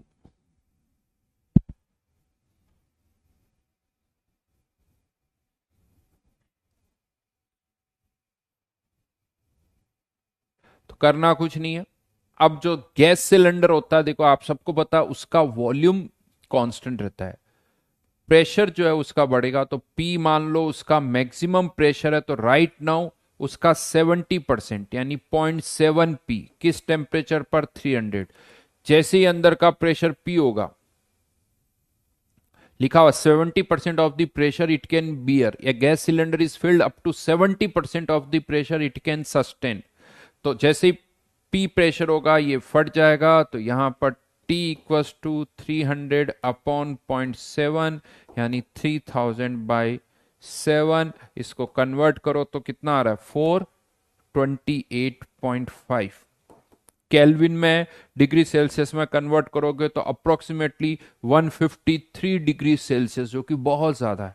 हाँ, बट 153 डिग्री सेल्सियस अगर हो जाए तो, और हो सकता है, कोई बात नहीं, पानी का टेम्परेचर 100 डिग्री तो होता ही है, तो उससे ज़्यादा भी हो सकता है, उससे ज़्यादा भी हो सकता है। तो ये कुछ आंसर है 3000/7। हिमांशु कह रहा है कि सर आप बहुत अच्छा पढ़ाते हो, मज़ा आया। चलो अच्छी बात है, लगता है दिल से आवाज़ आई है कुछ चीज़ें। तो ये बेसिकली बेटा कैटेगराइजेशन है, हर चीज़ को हम सही, यानी नहीं कि पीवी को शरणार्थी, यहाँ पर क्वेश्चन को हम कैटेगराइज कर रहे हैं, ओपन कंटेनर, क्लोज्ड कंटेनर में भी पिस्टन लगा हुआ, कंटेनर बिना पिस्टन लगा हुआ, ताकि हर एक क्वेश्चन बिल्कुल अलग अलग दिखे। ठीक है, तो आज के लिए यहीं तक करते हैं, बिकॉज हमें जेई एडवांस का डिस्कशन करना है, तो इसके आगे फिर नेक्स्ट क्लास में डिस्कस करेंगे। अभी मैं आपको यहाँ पर कनेक्टेड कंटेनर इस तरह के भी क्वेश्चंस कराऊंगा, पिस्टन लगे हुए कंटेनर, पिस्टन मास लेस, मास हो तो क्या करना है, कनेक्टेड कंटेनर तो क्या करना है। तो इस तरह के अभी कुछ और क्वेश्चंस हम नेक्स्ट क्लास में करेंगे, ठीक है। तो इससे अब आ जाते हैं कंसंट्रेशन टर्म की शीट पर। कंसंट्रेशन टर्म्स की जो शीट ड्यू है उसकी बात करते हैं। उसमें जेई एडवांस सबसे पहले, बिल्कुल सही, जेई एडवांस। बोलिए जल्दी से, जेई एडवांस में डाउट्स बोलिए। टेस्ट की तैयारी कैसी चल रही है? टेस्ट की तैयारी के लिए बहुत ज़रूरी है कि हम अच्छी तरह से सारी चीज़ें करें। जेई एडवांस में बहुत अच्छे अच्छे क्वेश्चंस हैं।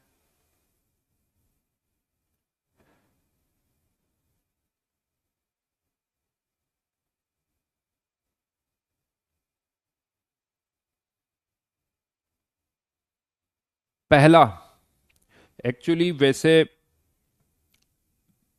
पहला क्वेश्चन में जब हम ये टाइट्रेशन करते हैं ना, तो पहली टाइट्रेशन वर्ड का मतलब इतनी अमाउंट ऑक्जेलिक एसिड की NaOH के साथ रिएक्ट कर रही है, लेकिन रीडिंग्स वेरी कर रही है, 12.5, 10.5, फिर 999। तो एक्चुअल में जो कॉन्सेप्ट होता है वो ये होता है कि जब आप टाइट्रेशन कर रहे हो, कौन सी रीडिंग्स आपकी सही है, तो 3 कंजिक्यूटिव रीडिंग्स एक साथ एक जैसी आनी चाहिए, 3 कंजिक्यूटिव रीडिंग्स एक जैसी आनी चाहिए, वो रीडिंग सही होती है।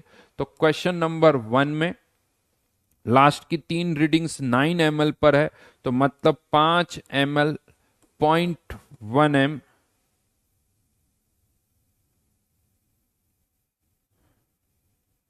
0.1 m ऑक्जेलिक एसिड, जिसका फॉर्मूला होता है H2C2O4, उसको उसके साथ कितने ml NaOH रिएक्ट कर रहा है? 9 ml। लेकिन हमें इसकी क्या निकालनी है? मोलरिटी। ये डाई बेसिक है, यानी इसके पास 2 एसिडिक हाइड्रोजन है, इसके पास एक ही OH आयन है, तो ये 1:2 के रेशियो में रिएक्ट करेंगे, यानी NaOH 2 times plus H2C2O4, Na2C2O4 plus H2O। Equivalent concept से भी कर सकते हो, मोल से भी कर सकते हो। तो H2O2 के अगर x मोल्स है तो इसके साथ NaOH के 2x मोल्स रिएक्ट करेंगे, तो इसके 5 × 0.1 इतने मोल्स H2C2O4 के हैं ऑक्जेलिक एसिड, तो इसके डबल मोल्स किसके होने चाहिए? NaOH के। तो इंटू 2 टाइम्स कर दिया मैंने, इंटू 2 टाइम्स कर दिया, ऑक्जेलिक एसिड के मोल्स इंटू 2, इतने मोल्स किसके होने चाहिए? NaOH के। NaOH के 9 × m, सॉल्व कर। नेक्स्ट देखिए, आप देखिए जेई 2019 का question, mole fraction of urea दे रखा है 0.05, डेंसिटी ऑफ सॉल्यूशन दे रखी है, मोलरिटी निकालनी है। आप सोचो अगर ऐसे क्वेश्चन जेई में आ जाए, और ऐसे क्वेश्चन आने के बाद भी जेई में 30% मार्क्स पर 10,000 या उससे अच्छी रैंक आ जाती है, तो भाई और क्या चाहिए। सूरज बेटा टाइट्रेशन 13 में हो यार, ऐसे क्वेश्चन पूछोगे टाइट्रेशन क्या होती है? 12th के बोर्ड के एग्जाम हो गए हैं, बोर्ड के एग्जाम में प्रैक्टिकल्स तुमने दिए होंगे, प्रैक्टिकल्स में जाते हो तो टाइट्रेशन करते हो, और तुम यहां पूछ रहे हो सर टाइट्रेशन क्या होती है? गजब। हम्म। प्रैक्टिकल्स हुए थे या नहीं हुए थे?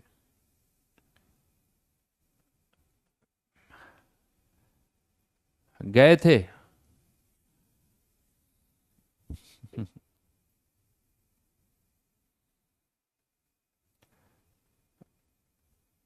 Question number 3।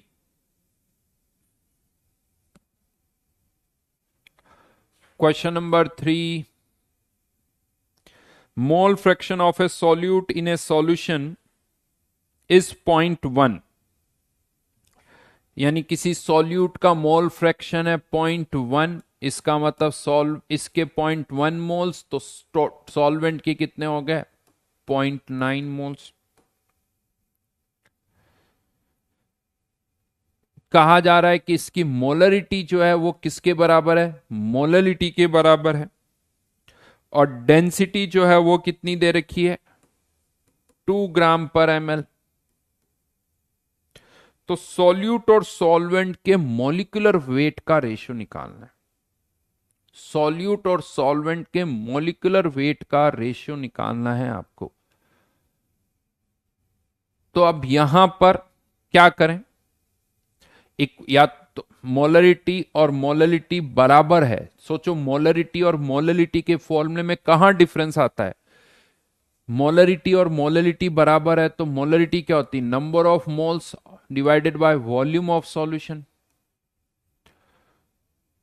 इनटू 1000, दोनों कैंसिल आउट हो जाएंगे। इधर भी नंबर ऑफ मोल्स तो वही है, mass of solvent, mass of solvent. अगर मोलरिटी मोलरिटी बराबर है इसका मतलब वॉल्यूम ऑफ सॉल्यूशन जो है, volume of solution equals to mass of solvent.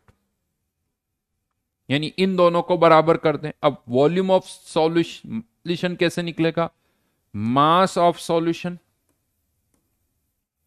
Divided by density equals to mass of solvent. Mass of solution कैसे निकलेगा? 0.1 into molar mass of solute. इसको मैं स्मॉल m से लिख देता हूं, मोलर कंफ्यूज मत हो जाना, या m1 लिख देता हूं। Molar mass of solute plus 0.9 into molar mass of solvent divided by density 2 equals to mass of solvent 0.9 into m2।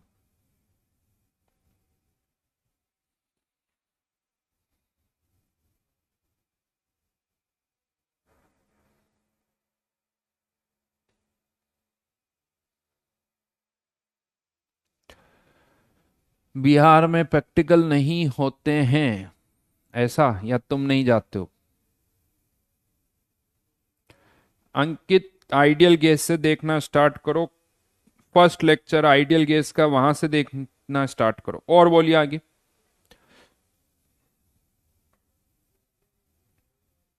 Question number 6। वैसे देखो क्या हो रहा है, जब पानी में चारकोल हम डाल रहे हैं ना, वो चारकोल क्या कर रहा है? जो एसिटिक एसिड के मॉलिक्यूल्स है जो पानी में डिजोल्व है, उनको अपनी सरफेस पर एब्जॉर्ब कर लेता है।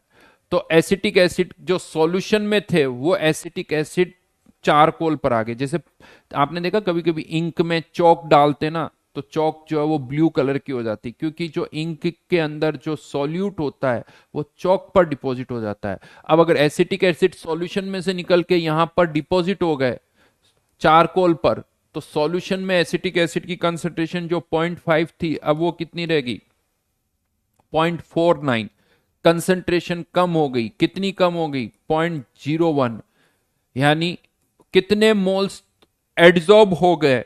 तो 100/1000। ये ml में, इसीलिए लीटर में। इतने मोल्स जो है, मोल्स एड्सॉर्ब्ड, इतने मोल्स क्या हो गए? एड्सॉर्ब। नंबर चाहिए तो एवोगाड्रो नंबर से मल्टीप्लाई कर दो। तो पूछा क्या जा रहा है? Calculate the surface area of the charcoal adsorbed by each molecule. तो ये कितना एरिया हम यहां पर कवर कर रहे हैं? 1 ग्राम, यानी टोटल एरिया जो कवर हो रहा है 3.01 इंटू 10⁻²। इतना मीटर स्क्वायर एरिया हम कवर कर रहे हैं। कितने मॉलिक्यूल्स? तो यहां से करोगे तो ये 10, तो 10⁻³ इंटू एवोगाड्रो। इतने मॉलिक्यूल्स इतना एरिया कवर कर रहे हैं, तो एक मॉलिक्यूल कितना एरिया कवर करेगा? Upon 10⁻³ into Na। एक मॉलिक्यूल इतना एरिया कवर कर रहा है।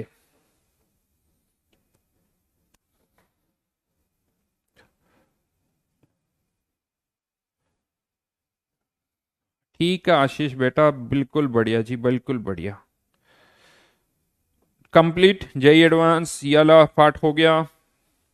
2020, 2019, 16, 14 देखो डायरेक्टली क्वेश्चन कम आए बट हर जगह मोलरिटी मोलरिटी यूज होता है। तो जेई एडवांस कंप्लीट। O2 में कोई डाउट? O2 में किसी को कोई डाउट? वैसे तो हम पहले डिस्कस कर चुके हैं बट फिर भी कंसंट्रेशन टर्म की O2 में किसी को कोई डाउट हो? देखो मेरा मानना है, सीधी सी बात बताऊं, जेई की तैयारी अगर आप कर रहे हो, जेई की तैयारी, आपको जो मैं शीट दे रहा हूं वो सीरियसली बता रहा हूं, बहुत बैलेंस्ड है, हर तरह के क्वेश्चन है, बहुत बेसिक क्वेश्चन भी है, टफ लेवल के क्वेश्चन भी है, ग्रेजुअल क्वेश्चंस है, डिफिकल्टी लेवल को ग्रेजुअली इंक्रीज किया गया है। आप S1O1 करो, बेसिक क्वेश्चंस है, उसके बाद आप जेई एडवांस वाले क्वेश्चन पर आओ तो वो क्वेश्चंस भी आपसे होने लगेंगे, वो क्वेश्चंस भी आपसे होने लगे। यानी एक तरीका होता है, सीक्वेंस होती है, जब हम उसको फॉलो करते हैं तो अच्छे से अच्छे क्वेश्चन भी हमारे से होने लगते हैं। तो बस आपको उस क्वेश्चंस को अच्छी तरह से करना है। जल्दी से बताओ O2 में, O2 में डाउट लिख ऐसे। O2 के 5th क्वेश्चन की बात कर रहे हो।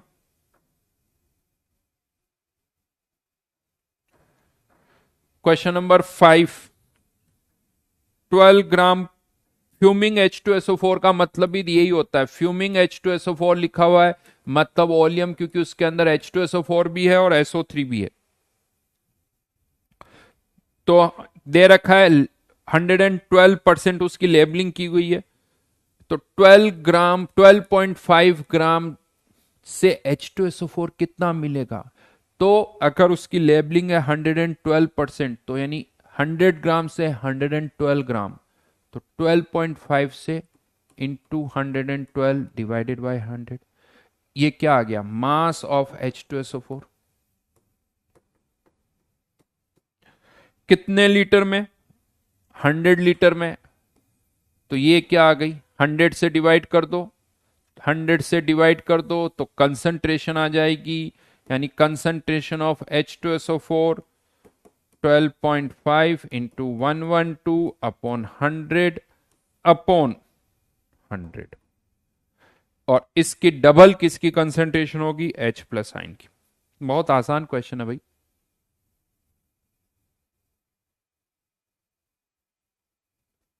बहुत बढ़िया। दो दो बार मत लिखा करो यार कमेंट, एक बार मैं पढ़ लेता हूं। तुम्हें लगता है तुम 4 बार लिखोगे, कोई और भी 4 बार लिखेगा, फिर क्या होगा? तुम्हारा कमेंट भी नहीं पढ़ा जाएगा, किसी और का भी नहीं पढ़ा जाएगा। अच्छा एक गड़बड़ कर दी, ये मास है, डिवाइड बाय 98 भी करना पड़ेगा, डिवाइड बाय 98 भी करना पड़ेगा, मल्टीप्लाई नहीं, डिवाइड।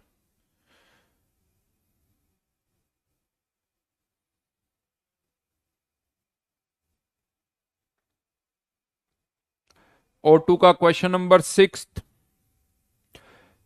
परसेंटेज लेबलिंग, जैसे हम SO3 की बात कर रहे हैं उसी तरह से P4O10, P4O10 को भी जब पानी के साथ मिक्स किया जाता है तो ये क्या बना लेता है? H3PO4। बैलेंस कर सकते हो इसको 4 टाइम्स, तो ये 6 टाइम्स आ जाता है। तो इस तरह से P4O10 प्लस H3PO4, ये भी एक तरह से H2SO4 और उसकी तरह आप सोच सकते हो। अब यहां पर कितने ग्राम वाटर रिएक्ट कर सकता है? लेबलिंग कैसे करें? तो पूछा क्या जा रहा है, if such a mixture is labelled at 127%, 127% मतलब कितने ग्राम पानी रिएक्ट कर रहा है? कितने ग्राम पानी रिएक्ट कर रहा है? 27 ग्राम। मोल्स कितने रिएक्ट कर रहे हैं? डिवाइड बाय 18 यानी 1.5 मोल्स। और अगर इसके 1 यानी 3/2 लिख देता हूं, 3/2 मोल्स रिएक्ट कर रहे हैं तो इसके कितने मोल्स होंगे? तो 6 के साथ 1, तो 1/6 इंटू 3/2 यानी 1/4 मोल्स इसके होंगे। 100 ग्राम में इसके 1/4 मोल्स का मास कितना होगा, तो 1/4 इंटू इसका मोलिकुलर मास, मेरे हिसाब से वो 284 आ जाता है। 160 प्लस 1, हाँ 284, इसको सॉल्व करो तो ये कितना आ जाता है, 71 ग्राम। यानी 71 ग्राम P4O10 है, तो बाकी 29 ग्राम ये हो जाएगा।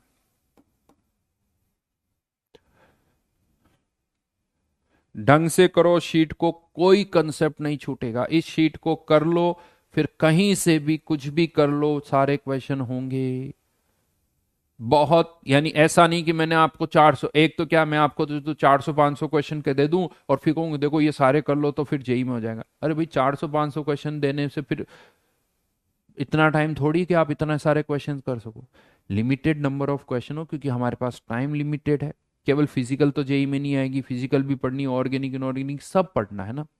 इसलिए ये बहुत ज्यादा क्वेश्चन भी नहीं है। हर एक क्वेश्चन में, हर एक कॉन्सेप्ट पर कुछ कुछ क्वेश्चन है S1 O1 पे, ताकि हमारी थोड़ी प्रैक्टिस वहां पर हो जाए। 4-4 5-5 क्वेश्चन है हर कॉन्सेप्ट पर, या थोड़े ज्यादा क्वेश्चन है, फिर थोड़े अलग अलग क्वेश्चन है। S2 O2 में थोड़ा अलग से सोचना पड़ेगा, बेसिक्स वही है, कॉन्सेप्ट वही है, लेकिन सोचना जरूर पड़ेगा। दर्शन कर तो दिया यार। और बोलिए O2 में कोई डाउट?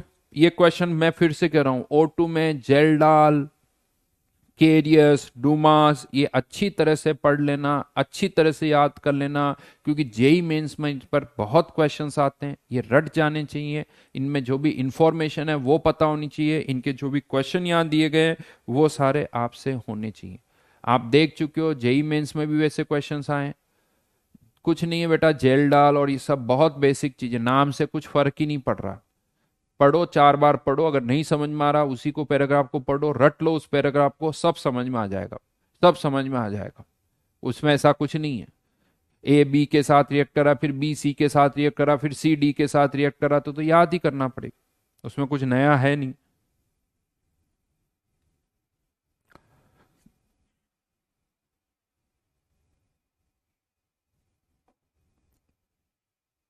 क्वेश्चन नंबर 12 O2 का ऑप्शन से ही जाना पड़ेगा। ऑप्शन से ट्राई करो, हिट एंड ट्रायल कहीं पर भी। ये जो मोर देन वन वाले क्वेश्चन आते हैं ना, इनमें बहुत सारे क्वेश्चन जिसमें लगता है ना कि ऑप्शन ये भी, तो ऑप्शन से जाओ। क्या कहा जा रहा है, जब केओएच के थ्रू पास किया तो 80 ml वॉल्यूम कॉन्ट्रेक्शन हो गया। 80 ml अगर वॉल्यूम कॉन्ट्रेक्शन हो गया, इसका मतलब टोटल CO2 का वॉल्यूम कितना हो गया, 80 ml। अब यहां पर आपको देखना है किस ऑप्शन में ऐसा होगा, तो ए ऑप्शन में दे रखा है 30, 60 और 10, यानी 60 ml तो ये है ही है। अब CO2 और कैसे बनेगी, तो CO प्लस O2 की रिएक्शन से CO2 और बनेगी। अब यहां पर ये 30 ml, ये 10 ml, कह सकता हूं ऑक्सीजन लिमिटिंग, तो 10 के साथ 20 रिएक्ट कर जाएगा और 10 से इसका 20 ml और बन जाएगा। 60 ml यहां पर थी, 20 ml और बन गई, 80 ml, यानी सही ऑप्शन, तो आगरा ऑप्शन ट्रू है। इसी तरह से बॉम्बे के लिए भी चेक करो, कैलकाटा, दिल्ली, सारे ऑप्शन के लिए एक एक बार चेक कर सकते हो।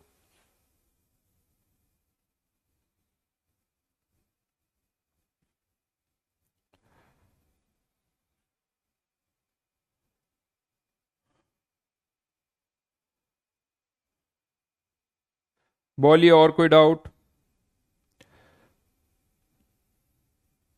कंप्लीट O2, H2 में बोलिए, H2 में डाउट्स बोलिए।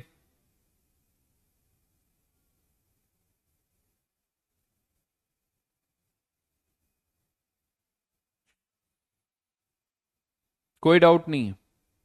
O2 का 22।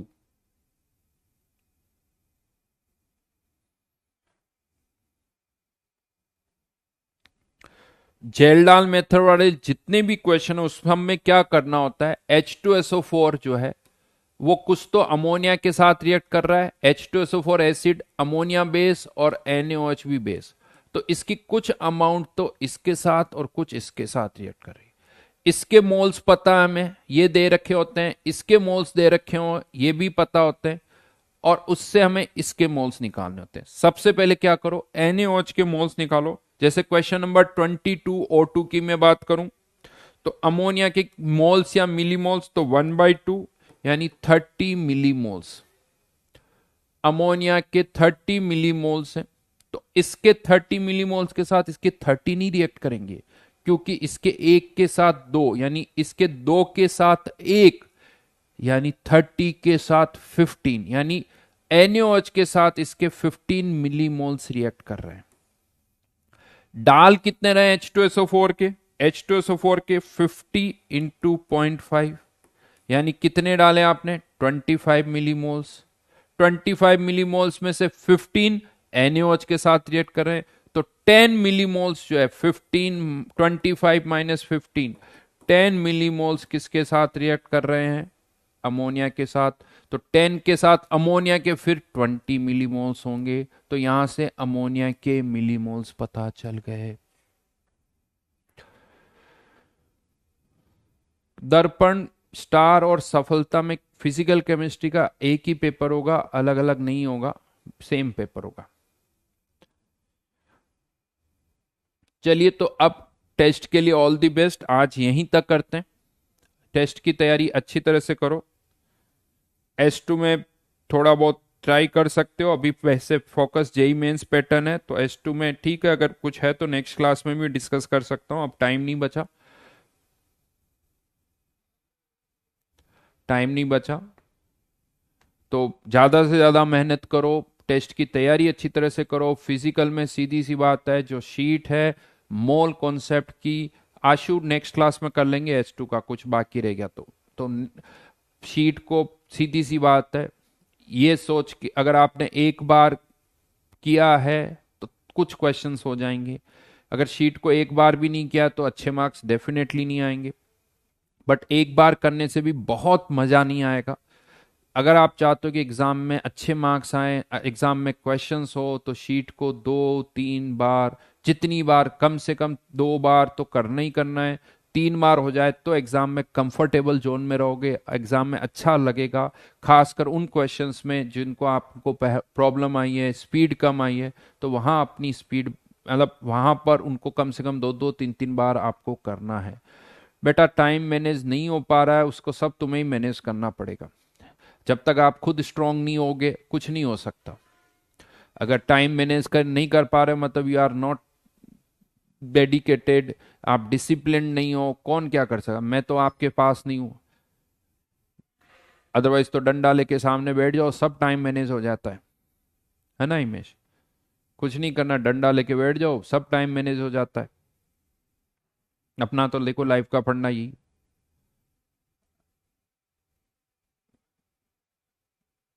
बिल्कुल, ये होमवर्क इतनी बजे से इतनी बजे तक होना चाहिए, नहीं हो रहा है, 2 डंडे, 2 थप्पड़, फिर देखो आपकी एफिशिएंसी निकल के जो आती है, आउटपुट निकल के जो आता है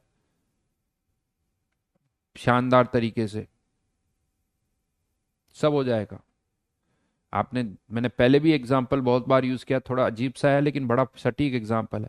आप कितना तेज दौड़ सकते हो आपको भी नहीं पता है, वो उसी दिन पता चलेगा जब आपके पीछे रात को 9-10 बजे मान लो किसी गली से आप निकल रहे हो और पीछे कुत्ते पड़ जाए, तब आपकी स्पीड आपको पता चलेगी, तब आपका पोटेंशियल आपको पता चलेगा। समझ में आई बात? हम्म। तो इसलिए ऑल द बेस्ट टेस्ट के लिए, मिलते हैं नेक्स्ट क्लास में, ठीक है? Bye bye.